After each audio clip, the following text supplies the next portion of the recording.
41st and 46th and 56th and 58th pick. There's a lot to talk about. Where'd you find the guy at 56? Can you pronounce your 56 pick's name? Yes. You want to hear that. Yeah, I can.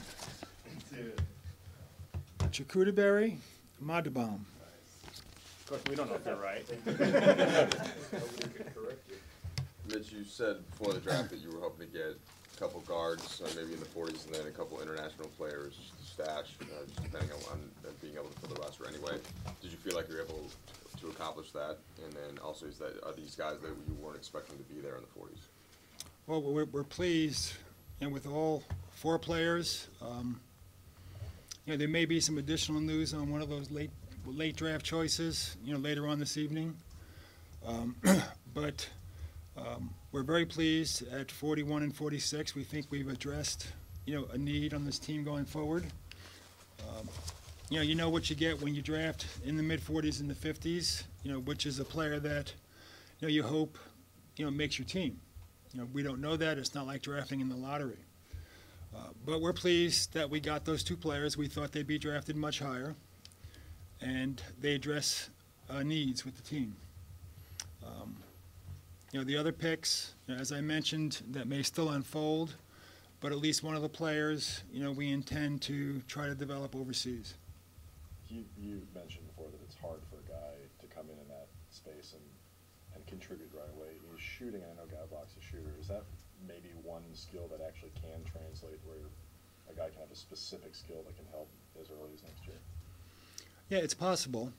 A lot of it's going to depend on, how he, fits in, with our new system, with our new coach. His confidence. Being a 4-year player, he'll probably have more confidence than a player who's 19 or 20. He's a seasoned player, played for a very good coach at the College of Charleston, and we know him very well as a player. He seems to have a lot of confidence. But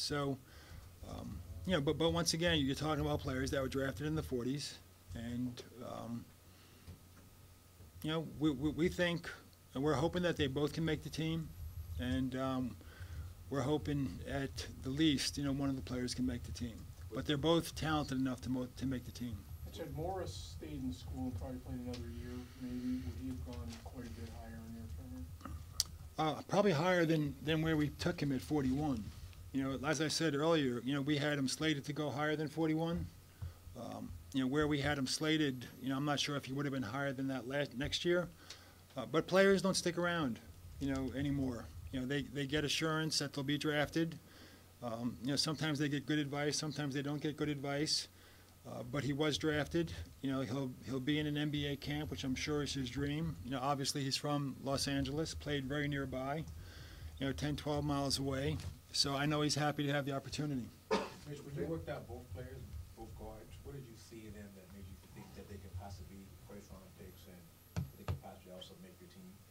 Well, they're both very different.